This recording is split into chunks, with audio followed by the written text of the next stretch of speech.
Maintenant, une autre petite question que ceux qui ont faim vont peut-être manquer. De mon épouse. Fait que ça, c'est une excellente question. Même si ça aurait été une question en mime ou muette, c'est une excellente question. Mon épouse a dit...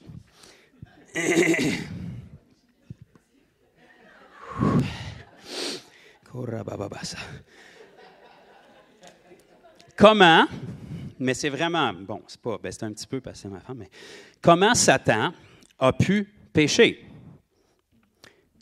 Je vous fais un petit résumé, là. Pourquoi l'orgueil s'est trouvé en lui si le ciel était parfait? Je sais que personne de vous s'est demandé ça, mais je suis convaincu qu'il y a des gens qui se demandent ça. Là, bien évidemment, vous comprenez que quand on parle de Satan avant qu'il soit Satan, là. Donc, pourquoi est-ce que le diable qu'on a aujourd'hui, qui, si vous ne le saviez pas, était un ange au départ de Dieu, qu'on peut dire techniquement, parce que c'est difficile de déterminer, mais techniquement, son nom serait Hellel, selon la description qu'on a de lui dans l'Ancien Testament, qui nous a été nommé aujourd'hui le diable ou Satan, qui sont beaucoup plus des attributs qu'un nom propre.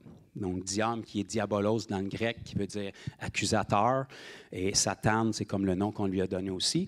Mais cet ange-là, appelons-le Hellel, ou ça a été traduit par Lucifer un peu dans nos Bibles, mais ça, c'est juste une traduction du mot astre lumineux. Donc, ça peut être utilisé autant pour Jésus, mais ça a été plus attribué dans l'Ancien Testament au diable. Mais comment est-ce que cet être-là, qui était parfait, a pu un jour, on ne sait pas après combien d'années d'existence, on ne sait pas à quel moment de l'histoire de la création, comment est-ce que cet ange-là ou cet être-là a pu pécher parfait dans un environnement parfait? Ça ouvre quand même la porte à certaines questions. La réponse est tout de même simple, même si elle est large. Premièrement, les anges ne sont pas des hommes, c'est des êtres créés par Dieu, donc c'est des créatures de Dieu, tout comme les hommes, mais différents des hommes. Donc, vous comprenez, quand je parle d'hommes, j'inclus les femmes aussi. Là. Les femmes, vous êtes des hommes, vous êtes juste une autre sorte d'homme. Fait qu'aujourd'hui, ça a été un peu perverti comme concept, mais Dieu n'a pas fait une butte pour Adam, puis une butte pour Ève, puis il a soufflé fort dans une, puis il a éternué dans l'autre. Non, il a fait une butte pour Adam, il a fait l'homme, puis à l'intérieur de l'homme, il est allé chercher une variété d'hommes qu'il a appelés femmes. Merveilleux. Donc, l'être humain, comme les anges, sont des créatures de Dieu. Évidemment, les anges ne sont pas créés comme l'être humain. Ils n'ont pas besoin de naître, ils sont créés. Donc, peu importe combien il y a d'anges en ce moment dans le royaume de Dieu, Dieu peut en créer comme qu'il veut. Fait que soyons pas inquiets, tous ceux qui pensent qu'il y en a le tiers avec Satan, puis que ça va être fun, puis kiff-kiff, là. Bien qu'ils sont des créatures de Dieu, ils sont différentes de l'être humain. L'être humain aussi. Mais, premièrement, ce qu'on sait dans la parole, c'est que les anges ont été créés par Dieu et que les anges sont des esprits. Donc, la Bible nous dit dans Hébreu, ne savez-vous pas que les anges sont des esprits au service de Dieu, envoyés pour exercer un ministère en faveur de ceux qui doivent hériter le salut? Ça, c'est nous. Ce qu'on sait, c'est que Dieu, lui aussi, est esprit. La Bible nous enseigne que Dieu est esprit, alors il faut que ceux qui l'adorent en esprit et en vérité.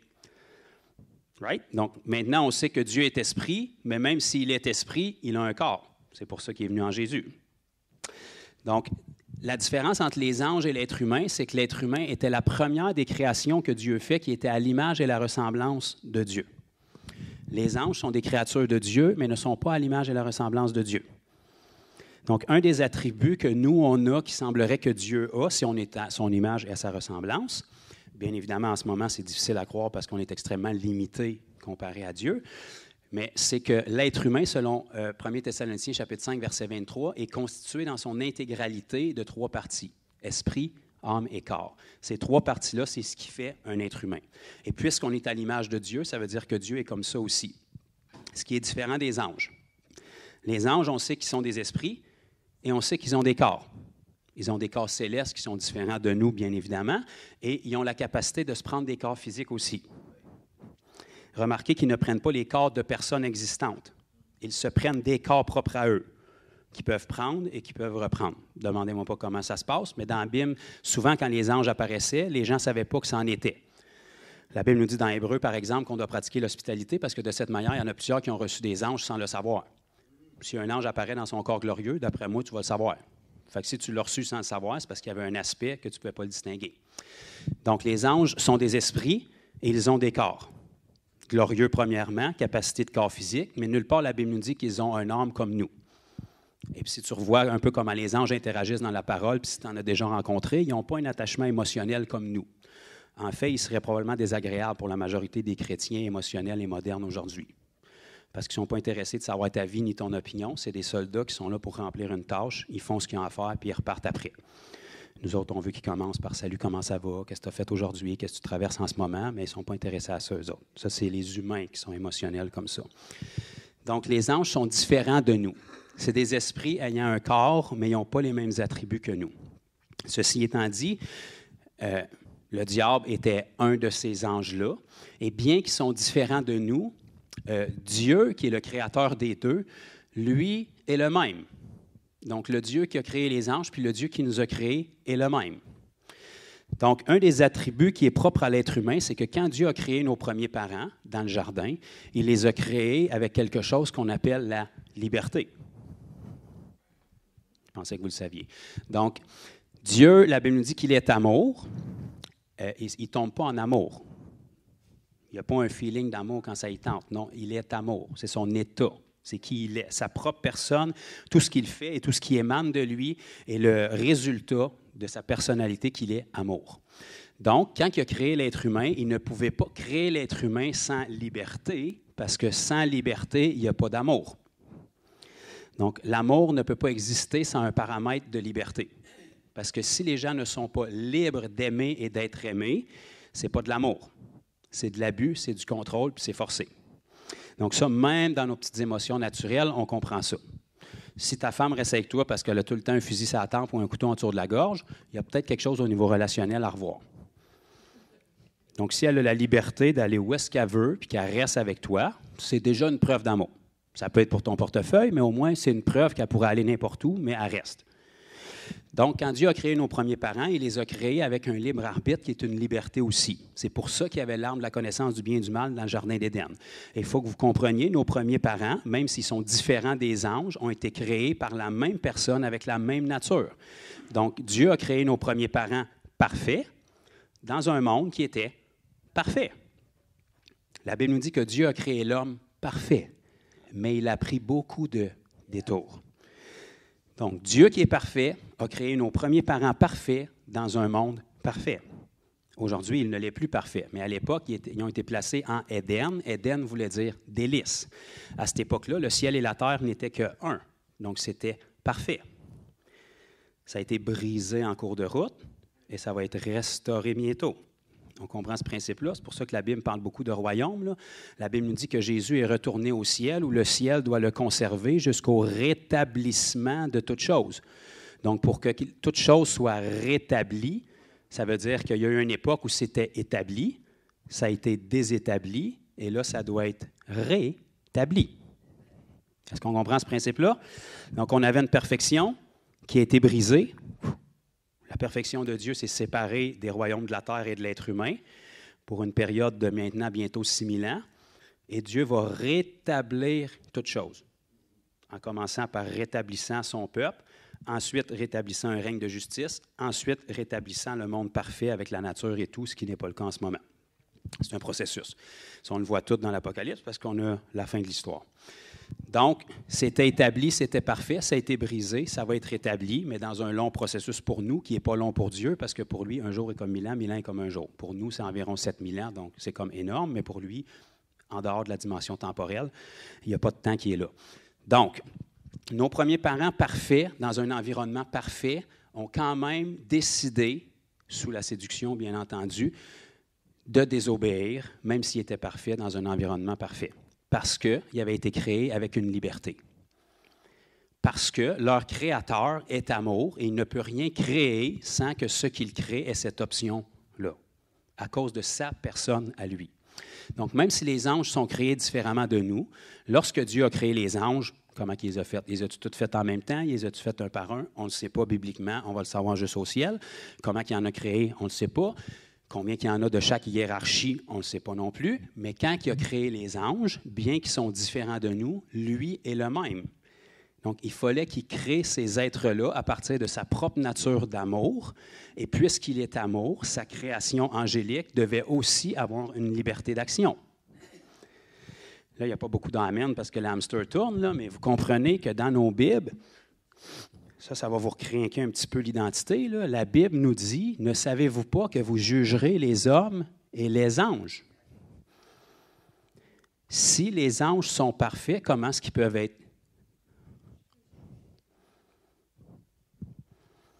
Donc, bien évidemment, ils ne vont pas pécher, parce que sinon, il y aurait du péché au ciel.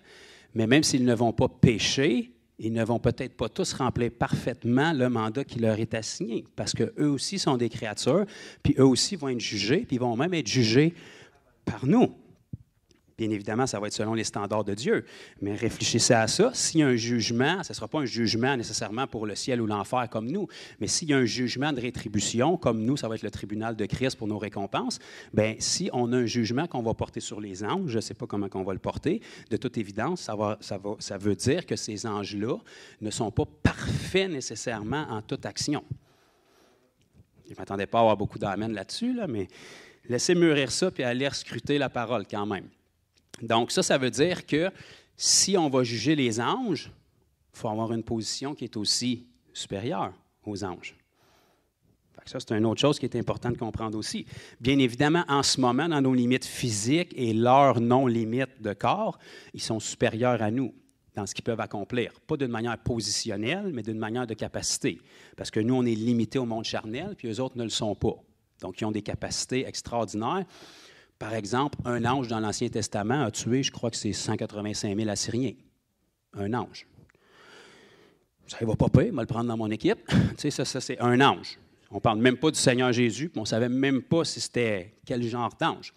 Donc, ils ont des capacités qui sont infiniment plus grandes que nous en ce moment parce qu'ils ne sont pas limités par le domaine charnel. Mais positionnellement, si on va les juger un jour, ça veut dire qu'on a une autorité qui est plus grande qu'eux, puis supérieure à eux. Fait que ça devrait vous remonter l'identité aussi. Donc, comment est-ce que Hellel ou Lucifer, ou appelez-le comme vous voulez, cet ange-là, avant sa chute, a pu pécher et que l'orgueil a pu être trouvé en lui? Bien, premièrement, c'est un être créé par Dieu avec une liberté aussi. Si les anges n'avaient pas aucune liberté, ils ne pourraient pas avoir non plus eu aucun ange déchu avec le diable. Bien qu'on ne sait pas exactement combien il y en a, la Bible nous dit, puis c'est Jésus lui-même qui nous dit qu'il a créé l'enfer pour le diable et ses anges. Donc, vous comprenez que le diable, ce n'est pas un créateur, ce n'est pas Dieu. Donc, si le diable a des anges, ce n'est pas lui qui les a créés. C'est des anges qui étaient anges de Dieu qui l'ont suivi. Maintenant, on a cette idée préconçue-là, automatiquement, qu'il y a un tiers des anges avec le diable, à cause de un verset dans l'Apocalypse. Je ne vous dis pas qu'il n'y a pas un tiers avec lui. Par contre, ce qu'il faut que vous compreniez, c'est que la Bible nous révèle ça dans Apocalypse chapitre 12, verset 4.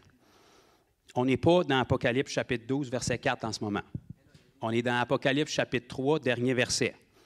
Église de Philippe, Philadelphia, Église de Laodicée. Donc, à partir du chapitre 4 de l'Apocalypse, il n'y a rien qui est accompli encore. Dans le plan de Dieu, c'est accompli parce qu'il est le début de la fin, il est l'alpha et l'oméga, mais dans notre timeline terrestre, on n'est pas là encore. Dans Apocalypse chapitre 12, la Bible nous dit qu'il y a eu guerre au ciel. Ça, c'est à venir. Michael va combattre contre le diable et ses anges, puis le diable ne sera pas trouvé vainqueur, puis il va être jeté. Guerre au ciel. Peux-tu penser? C'est la dernière place qu'on s'attendrait d'avoir une guerre. Pourquoi est-ce qu'il y a une guerre au ciel? Parce qu'ils sont encore là en ce moment.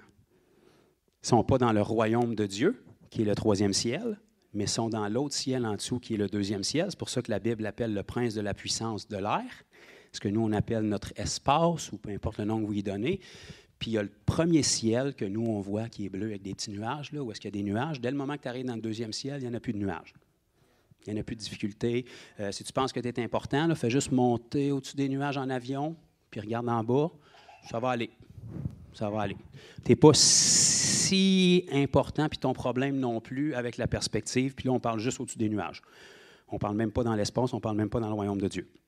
Donc, le diable, depuis sa chute, a été jeté du royaume de Dieu et il se retrouve juste en bas, dans le deuxième ciel, le prince de la puissance de l'air, où est-ce que là, vous avez la description de ce que Paul nous décrit dans Éphésiens 6. Principauté, domination, autorité, ça, c'est toutes des hiérarchies angéliques qu'on va dire démoniaques pour qu'on puisse les connaître un peu mieux. Et puis, dans le livre de l'Apocalypse, au chapitre 12, là, il va y avoir cette guerre-là où est-ce qu'ils vont perdre leur place là aussi, et là, leur seul terrain d'action va être la terre. Fait que si on pense que ça va mal en ce moment, ce n'est pas leur seul terrain d'action en ce moment. Mais qu'il n'y ait pas d'autre terrain d'action que la terre puis les moyens charnels, là, ça va aller correct mal quand même. Puis tu vois un peu à quoi ça va ressembler dans le livre de l'Apocalypse. Donc, sans défaire toutes les doctrines que vous avez apprises dans la vie chrétienne, là, on ne peut pas croire dur comme du fer qu'il y a en ce moment nécessairement un tiers des anges avec le diable. On sait que dans le livre de l'Apocalypse, chapitre 12, verset 4, il va balayer un tiers des étoiles du ciel, qui fait référence à des anges, pour les amener avec lui. Est-ce que ça veut dire que c'est ça qu'il y a en ce moment? On ne le sait pas bibliquement. Cette référence-là, on l'a juste à venir. Si c'était le cas, ça ne me dérange pas comment vous êtes fort ou pas en maths, un tiers, la plénitude, c'est 3 tiers, tu enlèves un tiers, fait qu'il reste 2 tiers. Fait qu'on est correct quand même. Puis même si on avait 0 tiers, on a Jésus. Fait que ça devrait être correct quand même. Puis on a un Dieu qui peut créer des anges comme qu'il veut, là. Il n'y a rien qui nous dit nulle part que la manufacture d'anges est finie, là. Il peut en éternuer une centaine s'il veut, là. OK? Parce que les anges ne sont pas créés comme les êtres humains. C'est des anges. Donc, comment est-ce que le diable a pu pécher? Bien, c'est un être qui avait une liberté parce que c'était une créature de Dieu. Maintenant, Dieu ne lui a pas donné le choix. Il n'a pas donné le choix à nos premiers parents non plus de pécher. Il ne leur a pas mis l'arbre de la connaissance du bien et du mal dans le jardin avec une petite passe-passe. On va le mettre bien beau, cet arbre-là, puis on ne leur dira pas, on va voir qu'est-ce qu'ils vont faire. Non, il leur a donné un commandement. Cet arbre-là, vous n'en mangerez pas. Je vais même vous dire pourquoi vous n'en mangerez pas, parce que si vous en mangez, vous mourrez. Peut-être plus clair que ça, là. Je ne vous donne pas le choix. Option A, l'arbre de vie. Option B, l'arbre de la connaissance du bien et du mal. Non, il ne nous a pas donné le choix, il nous a donné un commandement. Cet arbre-là, vous n'en mangerez pas. Ah bien d'abord, Joe, il n'était pas d'un monde parfait. Non, il était d'un monde parfait. Parce que cet arbre-là n'avait pas de problème. Cet arbre-là, dans leur bouche, avait un problème. Cet arbre-là, dans la bouche de Dieu, n'avait pas de problème. Parce que la connaissance du bien et du mal, Dieu est capable de l'absorber. L'homme, non. Donc, ce n'est pas l'arbre qui était mal, ce n'est pas l'arbre qui était le problème. C'était le fruit de l'arbre dans la bouche des êtres humains qui était le problème. Donc, Adam et Ève étaient parfaits, dans un monde parfait. Cet arbre-là, il y a seulement Dieu qui pouvait descendre puis en manger devant eux autres à chaque jour, parce que la connaissance du bien et du mal, Dieu n'a pas de problème à l'avoir. L'être humain ne peut pas l'amortir. Parce que l'être humain, c'est une copie de la création, mais ce n'est pas la création. Il y a seulement Dieu qui peut faire face au bien et au mal et constamment distinguer ce qui est bien et ce qui est mal, parce que c'est sa nature. L'être humain ne peut pas inévitablement, sur le moyen et long terme, faire face au bien et au mal sans finir par être séduit. À force de faire face aux deux, tu vas finir par entremêler un l'autre, puis tu vas commencer à appeler le bien mal, puis le mal bien. Puis regarde, mettons, 6000 ans dans l'histoire plus tard, il y a des questions qui étaient simples en termes de bien ou de mal il y a quelques années, puis aujourd'hui, ça semble être compliqué. En fait, si tu fais le bien, on te condamne pour faire le mal, puis si tu fais le mal, on t'élève et on t'exalte. Pourquoi? Parce que l'être humain a commencé à définir ce qui est bien et ce qui est mal, alors que ça devait appartenir à une seule personne, Dieu. Donc, le jardin d'Éden était parfait, nos premiers parents étaient parfaits, Dieu était parfait, mais dans le libre arbitre qu'ils avaient, ils ont décidé de désobéir et ça les a rendus imparfaits. De la même manière que quand Dieu a créé la création angélique dans son royaume, le diable était parfait dans toutes ses voies, comme tous les autres anges, jusqu'à ce qu'à un moment donné, il utilise sa liberté et qu'il désobéisse. Et il n'y avait pas grand-chose qui pouvait désobéir dans le royaume de Dieu, pareil comme nos premiers parents n'avaient pas grande option qui pouvaient désobéir. Mais il y avait une seule autorité suprême dans le royaume de Dieu qui était Dieu, le Père. Donc, la seule façon qu'il pouvait désobéir, c'était de tenter de prendre sa place. Et remarquez que c'était le mieux placé pour prendre sa place. Parce que selon ce que la Bible nous dit, bien évidemment, vous comprenez qu'il ne pourra jamais prendre la place de Dieu, c'est une création, pas le Créateur. Mais dans toute la création, c'était le plus élevé. Pourquoi est-ce qu'il s'est attaqué à l'être humain quand il a vu l'être humain? Parce que dans toute la création, l'être humain était le plus élevé. Le Créateur demeure en haut, mais dans la création, il n'y avait personne qui était plus élevé que le diable au niveau angélique. Puis quand l'être humain a été créé, il n'y avait personne qui était plus élevé que l'être humain dans toute la création. Donc, c'est pour ça qu'il les a ciblés. Donc, quand le péché d'orgueil s'est trouvé dans Hélel, ou cet ange-là, il a voulu élever ou s'élever à la même hauteur que Dieu, ou prendre la place de Dieu sur le trône, ce qui, évidemment, n'a pas fonctionné. Maintenant, ça nous amène à une autre petite question. Si ce que je vous ai dit est vrai tout à l'heure, puis que les anges sont différents des êtres humains, ils sont des esprits, puis ils ont un corps, mais ils n'ont pas nécessairement la partie âme et émotionnelle que nous, on a. Donc, si le diable a des anges, c'est parce qu'il y a des anges qui ont été séduits, de toute évidence. Donc, comment est-ce qu'on peut séduire un ange qui n'a pas d'émotion? Parce que la séduction vient au niveau émotionnel, au niveau de l'âme. Ben, vous n'êtes peut-être pas posé cette question-là, là. Je vous la pose aujourd'hui pendant que je bois un petit peu de...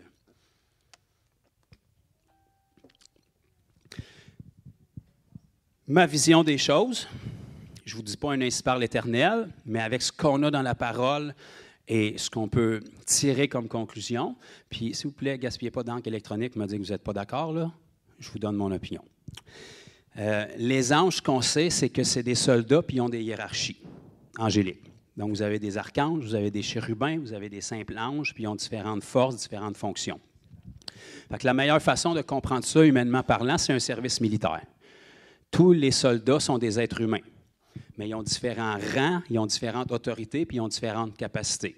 Donc, vous avez des simples soldats, vous avez des soldats d'infanterie, vous avez des soldats qui vont être plus dans l'aviation, après ça, vous avez des sergents, des caporales, etc.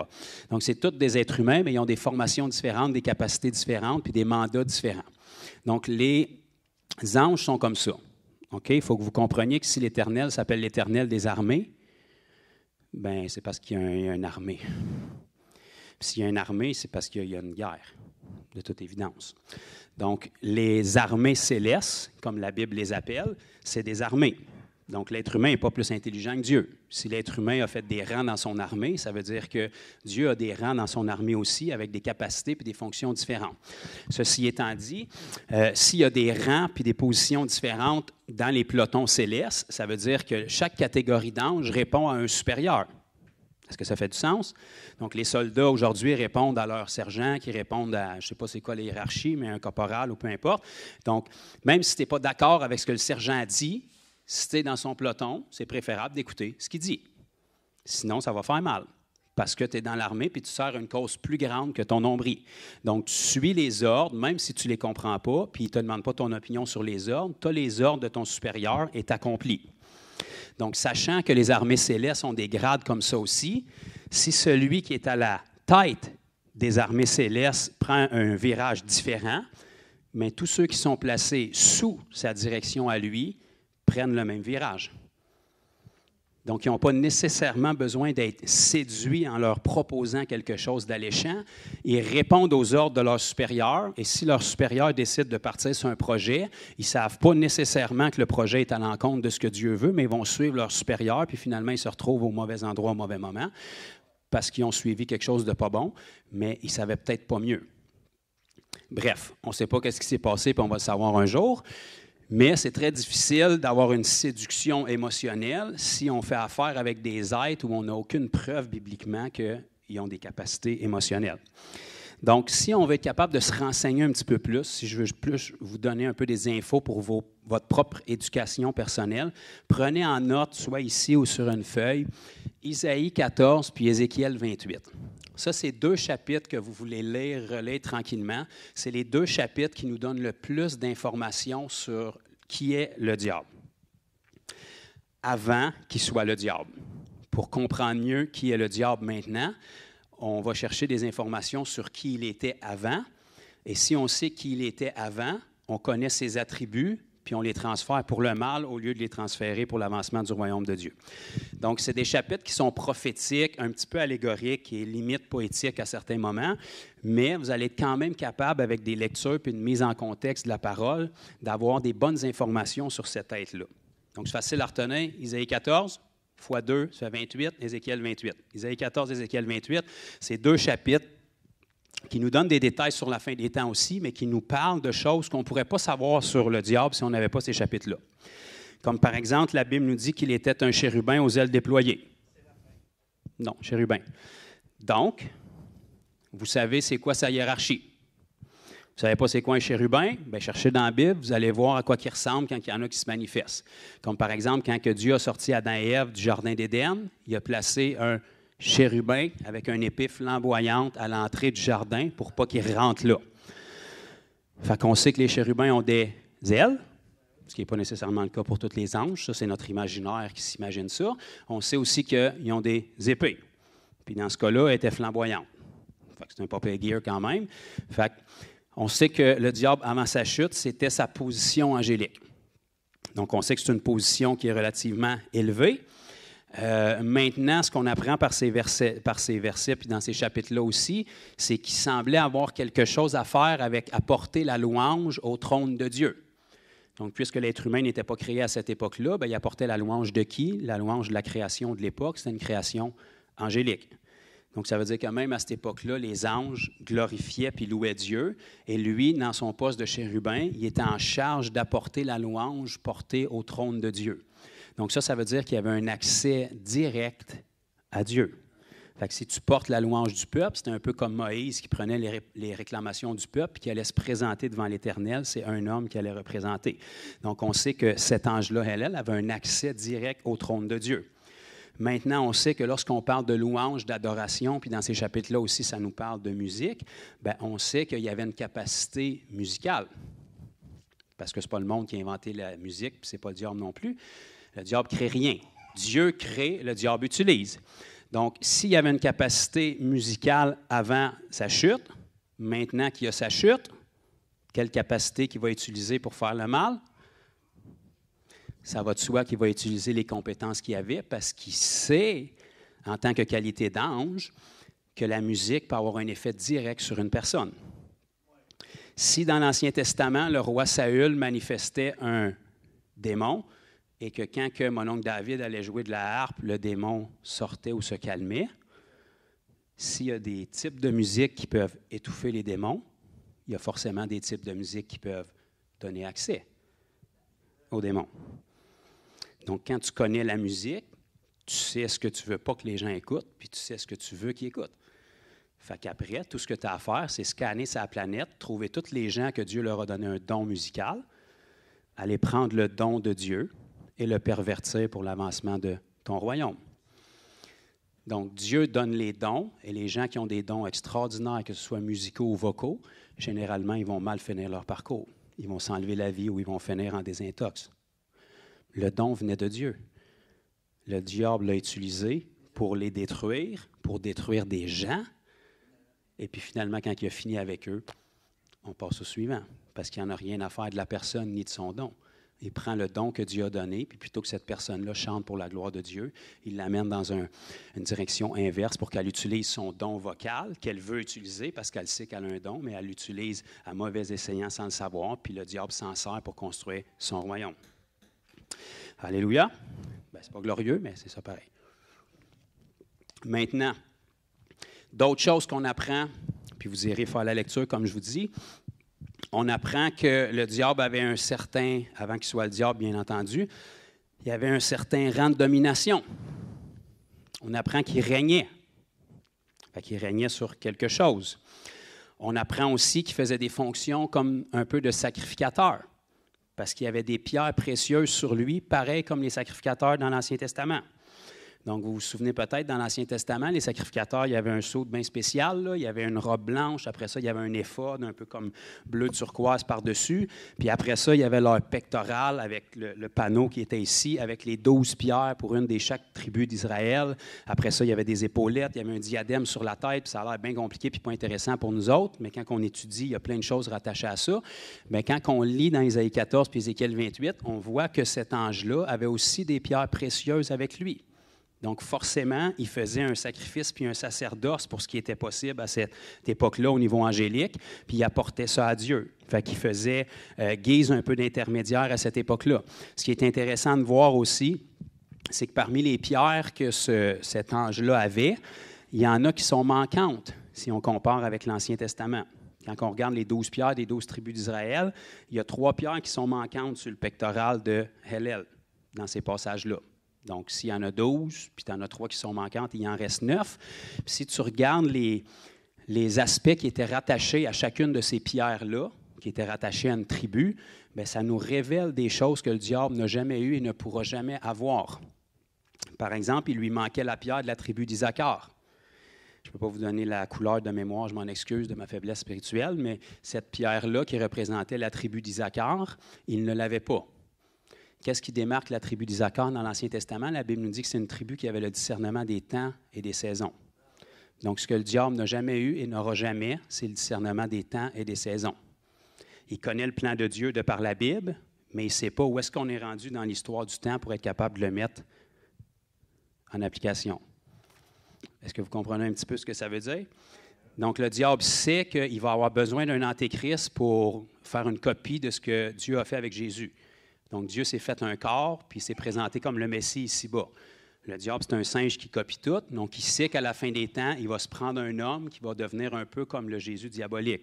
Donc, il va se prendre un corps qui va être investi de la puissance de Satan, puis il va devenir l'incorporification de Satan ici-bas sur terre. Il sait de par la parole que ça va arriver, mais puisqu'il n'a pas le discernement du temps et des saisons, il ne sait pas où dans l'histoire du temps est-ce qu'il va pouvoir le faire. Donc, ça veut dire que depuis toujours, il faut qu'il soit prêt à le faire. Il faut qu'il y ait des candidats qu'il a repérés sur la planète, puis si le temps arrive, il va pouvoir rentrer en fonction. Mais si le temps n'arrive pas, ça fait juste des hommes abominables qui ont marqué l'histoire. Peut-être vous vous souviendrez d'un certain Autrichien qui a opéré en Allemagne il y a un certain nombre d'années, qui est arrivé, je ne sais pas pourquoi, un petit homme grand comme ça, petite moustache foncée, cheveux foncés, avec les yeux foncés, qui a décidé tout d'un coup que la race parfaite, c'était des grands blonds aux yeux bleus. Peut-être quelqu'un s'est demandé, mais toi dans l'histoire, ou pas, mais forcément, il devait avoir une puissance qui opérait avec lui au point de réussir à séduire suffisamment de gens que la race parfaite, c'est celle qui ne ressemble pas du tout à toi, puis que le monde embarque. Puis il aurait pu se rendre comme étant l'Antéchrist, c'était juste pas le temps. Fait qu'il a juste fait des dommages contre le peuple juif sans savoir pourquoi, mais ce n'était pas le temps.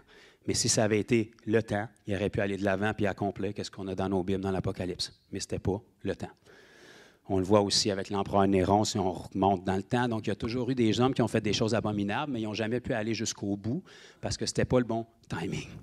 Parce que le diable n'a pas le discernement des temps et des saisons. C'est pour ça que le royaume des ténèbres doit fonctionner avec des marqueurs de temps qui les aident à se repérer dans notre dimension. C'est pour ça qu'il fonctionne tellement avec tout ce qui est astrologie. Pourquoi? Parce que ça, c'est des marqueurs de temps qu'eux peuvent voir qui sont fixes depuis que Dieu les a établis. Donc, les constellations sont aux mêmes places. Le soleil a le même cycle, à part la petite passe-passe que Dieu a faite avec Josué dans l'Ancien Testament, mais il n'y a rien qui bouge de là. Le soleil a le même cycle, la lune a le même cycle, notre calendrier a le même cycle. Donc, c'est pour ça que quand les gens sont attaqués, souvent, c'est tout le temps à pleine lune, c'est tout le temps à ci, c'est tout le temps à ça, parce que c'est des marqueurs de temps que le royaume des ténèbres, qui est en dehors du temps, arrive à se repérer selon. OK? Donc, c'est réel, mais Dieu, dès l'Ancien Testament, mettait son peuple en garde de ne pas toucher à ça. Il n'a jamais dit que ce n'était pas vrai, l'astrologie, même s'il y a beaucoup de cochonneries. Il n'a jamais dit que ce n'était pas vrai, la magie. Il n'a jamais dit que ce n'était pas vrai, la sorcellerie. Il n'a jamais dit que ce n'était pas vrai, les gens qui invoquent les morts. Il leur a dit, touchez pas à ça. C'est des portes vers le monde spirituel, mais ce n'est pas parce que c'est spirituel que c'est Dieu. C'est pas compliqué. Tu as 1001 portes qui mènent dans le monde spirituel, puis tu as une porte qui mène à Dieu. Tu prends la porte qui est safe, tu t'en vas à Dieu direct. Tu prends 1001 autres portes, tu t'en vas dans le monde spirituel où Dieu n'est pas. C'est le royaume des ténèbres. Mais il y a 1001 portes qui vont t'amener là. Puis c'est réel, mais il va y avoir un coût, parce que le diable ne donne rien. Le diable prend. Donc, s'il donne ça, c'est parce qu'il sait qu'il va être capable de prendre ça. Fait qu'il y a un coût, pas juste monétaire. Donc, parmi les pierres aussi qui étaient manquantes sur le pectoral de cet ange-là, il y avait aussi la pierre, je crois de mémoire, que c'est de la tribu d'Azer, qui représentait le règne. Donc, le diable ne régnera pas. Il va y avoir un semblant de règne d'une courte durée, pendant peut-être 3 ans et demi à la fin des tribulations, qui va être très effrité, mais son règne ne sera jamais total, parce qu'il n'y a pas cette capacité-là, puis il ne l'aura jamais. Donc, c'est très intéressant si vous prenez le temps de lire ça tranquillement. Vous assimilerez pas tout, là, parce qu'il y a des termes qu'il faut être capable de prendre dans leur contexte pour saisir qu'est-ce qu'ils veulent dire. Mais pour revenir sur la phénoménale question de ma femme, comment est-ce que Satan a pu pécher et pourquoi l'orgueil a été trouvé en lui s'il était parfait dans un monde parfait? Bien, évidemment, parce que le même Dieu qui a créé les anges, c'est le même Dieu qui nous a créés. Donc, il les a créés dans son état d'amour, avec une liberté comme nous. Il ne leur a pas donné un choix et des options, mais il les a créés libres. Et en cours de route, pareil comme nos premiers parents, pour une raison X, cet être-là a décidé de se prendre le choix ou de prendre la décision de désobéir. Plutôt d'être reconnaissant de la beauté qu'il y avait puis de se souvenir de où est-ce qu'elle venait, il a voulu prendre la beauté qu'il y avait puis tenter de s'élever au-dessus de celui qui lui avait donné sa beauté puis son autorité. Donc, à cause du « wow » de tous les autres anges, il a oublié de où est-ce qu'il venait. C'était vrai que c'était le plus grand, le plus beau en force et en stature, etc. Mais c'était un ange. Ce n'était pas la création. Il a été créé par Dieu. C'est la même chose pour nous. En ce moment, on n'a pas de difficulté à marcher dans l'humilité parce qu'on connaît nos faiblesses, mais si on voyait qui on est dans le monde spirituel, c'est important aussi de garder les pendules à l'heure et de se souvenir qu'on n'est jamais au-dessus de notre Créateur. On est à son image et à sa ressemblance, et quand les gens vont nous regarder dans l'éternité, ils vont nous regarder comme des dieux, parce qu'on est comme Dieu, mais on n'est pas Dieu. On est comme Dieu. On reste la création, puis il reste le Créateur. De la même manière que nos premiers parents étaient comme Dieu, mais ils n'étaient pas Dieu. Donc, ça a été facile pour le diable de venir les séduire puis de venir leur dire « Hey, vous êtes mieux que ce que vous êtes en ce moment. Il vous cache quelque chose, lui-là. Là. Il veut vous garder en dessous, mais vous pourriez être au-dessus. » Pourtant, la Bible nous dit qu'il ne pouvait pas être plus comme Dieu. Il était au maximum de ce qu'il pouvait être comme Dieu sans être Dieu. Donc, j'aimerais ça avoir la référence. Je ne sais pas si je l'avais noté. Il y a un passage dans nos Bibles, je crois que c'est dans Corinthiens. Je m'excuse de ma nonchalance, mais la Bible nous dit que Jésus a été placé pour un temps en dessous des anges. Vous comprenez que Jésus est bien au-delà des anges, mais lorsqu'il a été ici-bas, il a été placé pour un temps à cause de sa faiblesse humaine et de son corps physique qui le limitait. Il a été placé en dessous des anges. Et la Bible nous dit qu'il a fait l'homme comme ça, un petit peu en dessous des anges. C'est comme ça que ça nous est traduit. Mais le mot qui nous a été traduit par ange ici, puis je vous l'écrirai dans le groupe, la référence, me semble que c'est dans Corinthiens. Le mot qui nous a été traduit par ange ici, je ne sais pas pourquoi il nous a été traduit par ange, mais ce n'est pas le mot grec angélion pour ange dans le texte original. C'est le mot Elohim. Elohim, ce n'est pas ange. Elohim, c'est Dieu. Donc, vous pourriez traduire le texte par « il a été placé pour un temps juste un peu en dessous de Dieu ». Et Dieu est infiniment au-dessus des anges. Vous l'avez? C'est quoi la référence? Oui, c'est ça.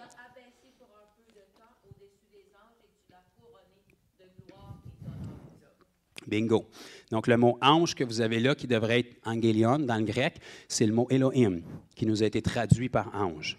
Ça veut dire que ce serait plus juste de dire il a été abaissé pour un peu de temps, juste un peu en dessous de Elohim, mais il était Elohim, mais dans sa capacité physique, il était juste un peu en dessous. Mais vous comprenez que le Jésus que j'ai en vue dans Apocalypse chapitre 1, il est bien au-dessus des anges. C'est le même Jésus, c'est juste qu'il n'a plus ses limites physiques. Alors nous, maintenant, on est juste un peu en dessous des anges de par notre position humaine, mais de par notre position céleste, on est infiniment au-dessus des anges. C'est pour ça qu'on va être apte, à un moment donné, à les juger.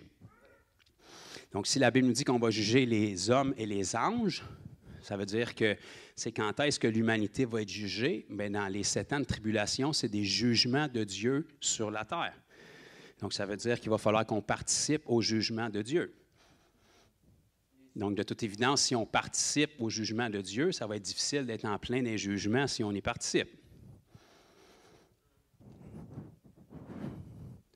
Racine carrée de 2, on va ça, 3,1416, puis fait que ça devrait nous donner une petite idée que si les jugements de Dieu vont être effectués sur l'humanité durant les 7 ans où la colère de Dieu va être déversée sur la terre, puis que nous, on doit participer à juger les hommes et les anges, bien, ça serait un bon point aussi pour dire que si on est en plein milieu des jugements de Dieu pour une raison X, parce que la Bible nous dit qu'on n'est pas destiné à la colère de Dieu, fait que je ne vois pas pourquoi on serait là dans la colère de Dieu, mais si on veut participer au jugement de Dieu durant l'époque où il va juger la planète, il faudrait qu'on soit avec lui pour participer au jugement. Puis on va reparler de l'Apocalypse en 2025, là, parce que je me le fais demander, mais C'est des bons points aussi.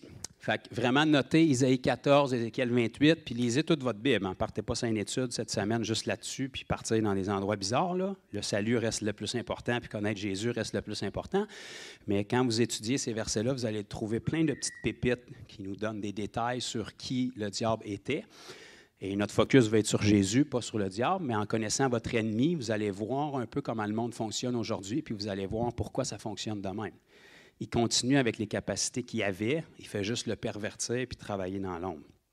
Il fonctionne avec des moyens puis des véhicules qu'il connaît, comment est-ce que la connexion peut se faire entre le naturel puis le spirituel, puis il prend les gens dans leur ignorance à leur insu bien souvent pour être capable de les enchaîner puis de les tenir captifs. Donc ça, c'est des façons que le diable fonctionne. Donc, pourquoi le diable a péché? Bien, parce qu'il y avait une liberté, c'était une créature de Dieu. Dieu ne lui a pas donné le choix, mais il s'est pris le choix, il a désobéi.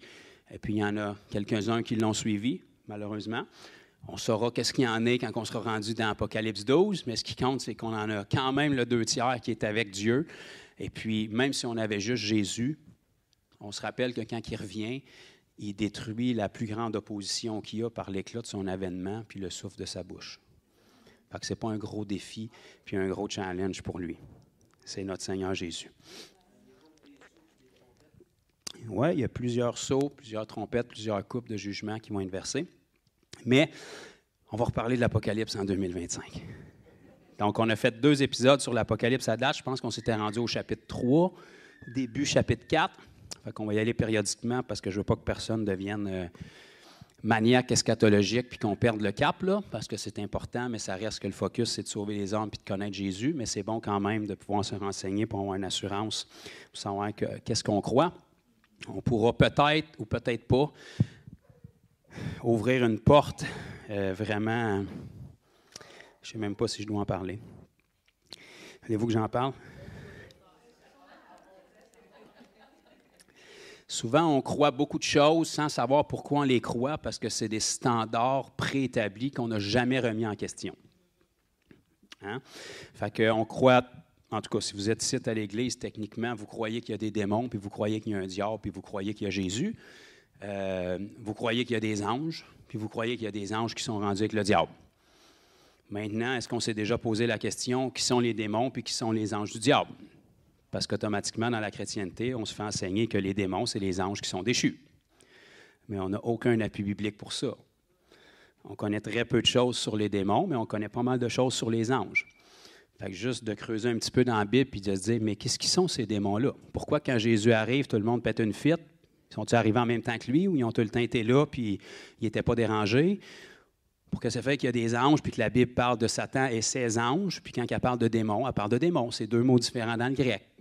Pourtant, on les chasse, les démons, puis pourtant, les anges qui sont avec le diable sont nos ennemis. Mais ça se pourrait-tu que peut-être qu'on a cru quelque chose sans scruter, puis que, je le sais, moi-même, j'ai été le premier à me faire enseigner, pose pas de questions, les démons, c'est le tiers des anges qui ont chuté avec le diable. Mais on n'a pas d'appui biblique pour ça. Dans Apocalypse 12, on voit qu'il y a un tiers des étoiles du ciel qui ont été amenées avec le diable, mais la Bible parle de anges, puis elle parle de démons. Démonios puis angélios, c'est 2 mots différents. Donc maintenant, quand on scrute un peu bibliquement à savoir qui c'est que ça pourrait être, ces démons-là, bien, ça nous donne un petit peu plus de détails qui peut être intéressant de savoir qu'est-ce qu'on chasse quand on les chasse. Fait que, je n'aurais pas dû en parler, mais là, vous êtes agacés. Fait que, on va arrêter là pour aujourd'hui. On en a couvert 2. Fait que Satan a péché parce que Dieu est amour et il l'a créé qu'une liberté. C'était pas une bonne idée de pécher, pareil comme nos premiers parents.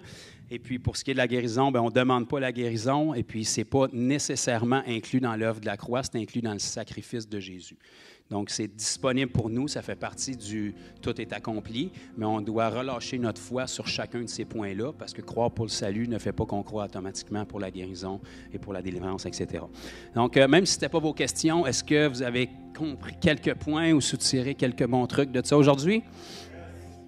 On a encore le 3/4 de l'assistance. Il y en a juste quelques-uns qui ont quitté. Donc, merci Seigneur. Fait que, une autre petite question-réponse. Puis comme j'ai dit, on accumule toutes les questions là, que je couvre, puis on fait une playlist avec. Fait que si jamais vous avez des amis qui vous reposent les mêmes questions, puis vous ne voulez pas être obligé de leur parler pendant 2 heures comme moi, bien, vous pouvez aller chercher ces vidéos-là sur la playlist d'Église Fondation, questions-réponses, puis avec les titres, ça va vous enligner un peu. Puis vous pouvez partager. Puis si vous avez oublié le 3/4 de ce que je vous ai dit aujourd'hui, puis vous voulez réécouter, bien, vous allez pouvoir le réécouter aussi. Alléluia. Donc, je veux juste prier rapidement avec vous comme toujours, puis après, vous êtes libres. Si vous voulez de la prière, évidemment, ça va nous faire plaisir de prier pour vos besoins. Seigneur Jésus, on te remercie pour ta parole, pour la révélation de ton Saint-Esprit. Quelle joie, quel bonheur, Seigneur Dieu, de scruter dans ta parole, d'approfondir, Seigneur, pas pour avoir la tête enflée, mais pour vraiment apprendre à te découvrir, apprendre comment ta dimension est extraordinaire, apprendre comment ta parole est tellement parfaite, comment il y a des profondeurs. Lorsqu'on croit connaître, on peut toujours aller plus loin, Seigneur. Alors, c'est notre cœur, c'est notre désir, que peu importe quand on se plonge dans ta parole, c'est une parole qui est pure. On veut simplement, Seigneur, que ton esprit nous garde de toute mauvaise interprétation. On veut être capable que même si on est dans l'erreur, Seigneur, notre cœur, c'est de te connaître, toi. Qu'on puisse être sensible à ton esprit, que tu puisses nous diriger dans toute la vérité, que ta parole puisse être bénéfique pour nous, afin qu'on puisse grandir dans la connaissance de Christ. Que ta parole soit comme un miroir qui nous montre où est-ce que tu nous appelles et où est-ce qu'on en est en ce moment, afin qu'on puisse se laisser façonner, se laisser épurer par toi. Et que peu importe la connaissance que tu nous donnes, ça puisse être une connaissance qui nous est révélée et qu'on puisse mettre l'obéissance dessus, cette révélation-là, pour que ça amène une transformation dans notre vie. Garde-nous d'être assis sur de la connaissance, d'être religieux, d'être sectaire.